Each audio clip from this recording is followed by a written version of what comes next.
Ben ritrovati con il nostro appuntamento settimanale con il TG Plus Ciclismo. È venuto a trovarci il campione del mondo, perché per noi sei sempre il campione del mondo, Alessandro Ballan. Hai vinto il mondiale nel 2008 a Varese, nessun altro italiano ci è riuscito dopo di te. Quindi insomma, finché non troverai il tuo sostituto, sei sempre il campione del mondo. Ma sì, intanto saluto a tutti. È logico che dispiace essere l'ultimo perché da italiano sono anche tifoso e quindi vorrei molto vedere un altro italiano sul treno più alto del podio, però dall'altra mi fa anche comodo, quindi c'è gente che insinua che sia io proprio a aver mandato questa maledizione, però posso Dai, garantire che non è vero. nessuna maledizione, bisogna trovare qualche corridore alla tua altezza, visto che sei oltre 1,90, quindi, e soprattutto che sia vincente. Parliamo un attimo di professionismo e poi affrontiamo l'altro argomento per il quale sei venuto a trovarci. Come lo vediamo questo ciclismo italiano che si affaccia a questa nuova stagione agonistica? Ma diciamo che è una delle domande che mi sento fare più spesso: perché non c'è più un Alessandro Ballan, perché i corridori italiani non sono più presenti alle classiche, e adesso da quando Vincenzo Nibali ha smesso purtroppo i corridori italiani non sono nemmeno più presenti nemmeno nei grandi giri a tappe. Quindi Siamo un po' solo delle comparse. diciamo che stiamo pagando un bello scotto, uno scotto che ha secondo me, dal mio punto di vista, tutta una serie di motivi. Non è solamente dato dal fatto che in Italia non abbiamo una squadra World Tour, ma da un po' quello che succede alle categorie giovanili fino ad arrivare appunto al professionismo. Innanzitutto mi sento di dire che non c'è più da parte dei ragazzi, dei giovani, quella voglia di combattere, di lottare. Diciamo che io vedo ragazzi che sono già arrivati, hanno già tutto, e quando c'è da fare quel sacrificio in più molte volte non lo fanno. E questo per me è una delle cose principali per la quale non abbiamo un corridore ad altissimo livello.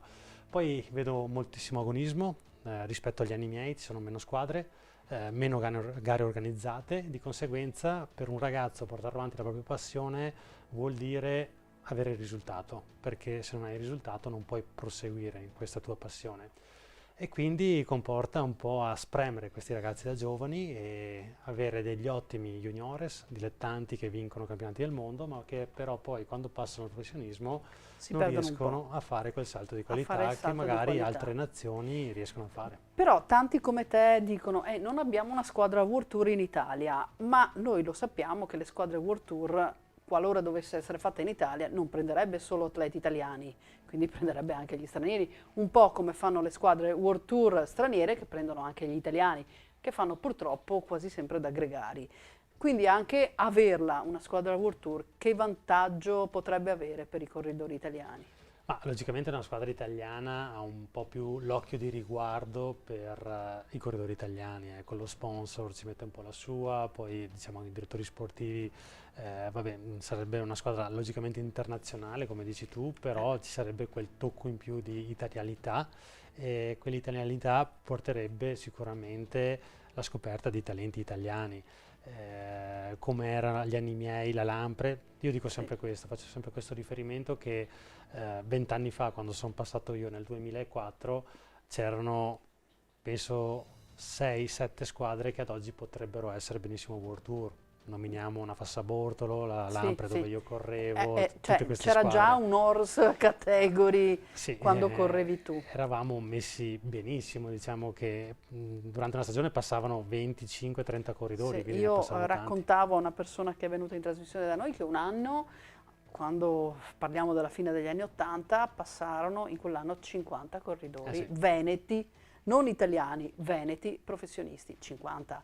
sono Adesso se tantissimi. ne passano due, è già tanto. È vero, e questo è proprio il problema, e di fondo diciamo che stiamo pagando questo dazio, bisogna cercare di insistere, di continuare, e io penso anche ci sia un po' di ciclicità, nel senso che Sì. guardiamo anche la Francia che ha sempre avuto tantissime squadre World Tour, anche loro hanno avuto anni bui, adesso invece per loro da 4-5 anni a questa parte hanno tirato fuori dei bei corridori Beh, e si stanno insomma, difendendo alla molto bene. Filippa ha vinto 2 mondiali di Sì, seguito, quindi insomma diciamo non proprio corridorini.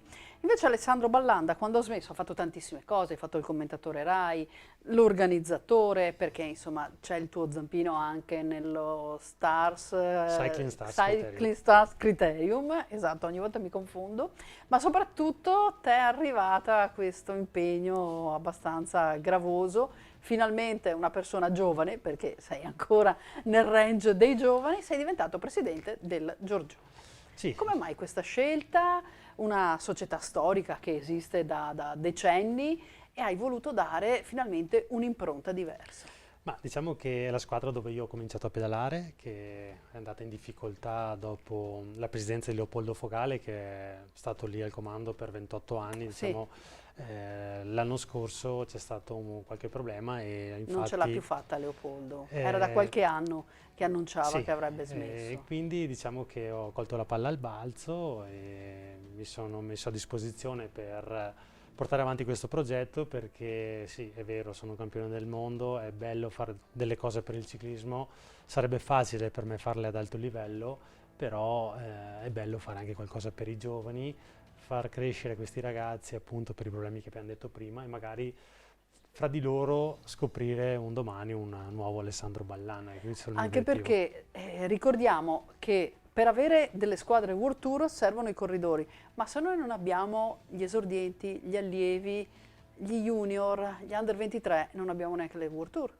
Sì, è proprio questo il problema e anche per questo che ho deciso di cominciare questo progetto per far crescere i giovani tranquilli e senza pressione di risultato e permettere loro di avere una squadra che li sostenga, che li faccia crescere, che li alleni in modo giusto, perché molte volte si sbaglia anche in questo, cercando di guardare non tanto il risultato di adesso, ma quello del futuro. Ecco, il Giorgione targato Alessandro Ballan, che Giorgione è? Che categorie seguite? Avete aperto anche alle ragazzine, ovviamente c'è anche tua figlia che corre, quindi uno stimolo e un motivo in più. Allora, diciamo che a Castelfranco c'era già una società ciclistica maschile, che per quanto riguarda le categorie giovanili parliamo di esordienti e allievi e quindi mi sono dovuto buttare appunto sul femminile. Anche questa è stata una scelta per non pestarci i piedi fra società. È logico che l'obiettivo dell'Unione Ciclistica Giorgione è quella di tornare ad avere una cinquantina di tesserati come era agli anni d'oro e di comprendere un po' tutte le categorie, quindi dalla categoria esordienti fino alla categoria juniores, maschile e femminile. Quindi questo è il nostro obiettivo. Partiamo col femminile, visto che non c'erano Quindi ripartiamo molte. da zero con le categorie femminili. Femminili, esordienti allieve, avremo 11 ragazze l'anno prossimo e un po' una scommessa. Abbiamo già cominciato a fare il primo ritiro in montagna, siamo stati sul Passo San Pellegrino a fare, come si chiama, team building Esatto. e abbiamo cercato di creare il gruppo per andare alle gare non tanto per il risultato ma soprattutto per il divertimento. Ecco, le ragazze, ricordiamo che le medaglie gran parte arrivano anche dal mondo femminile. Nelle settimane scorse c'è stata anche la vittoria del quartetto femminile in pista all'Europeo, per cui insomma il femminile è un mondo in grandissima crescita. Ma una domanda, come fate a trovare gli atleti, i piccoli corridori che si avvicinino al ciclismo?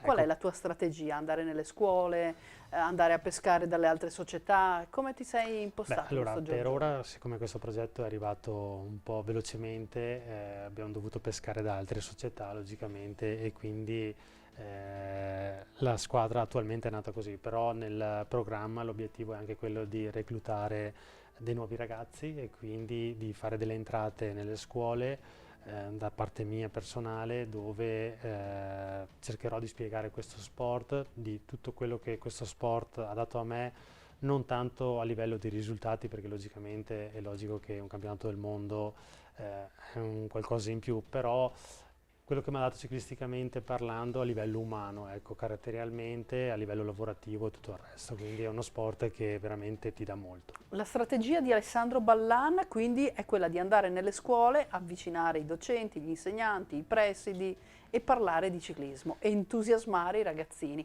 anche perché quando vai in una scuola, in palestra si pratica basket, pallavolo. Sì, diciamo che il ciclismo è difficile da poter praticare, però già sentire parlare una persona che ha avuto un'esperienza propria e trasmetterla ai ragazzi è un qualcosa in più. E poi il massimo sarebbe essere attrezzati di bici per poter fare delle giornate in bici aperte appunto a questi ragazzi che vogliono provare.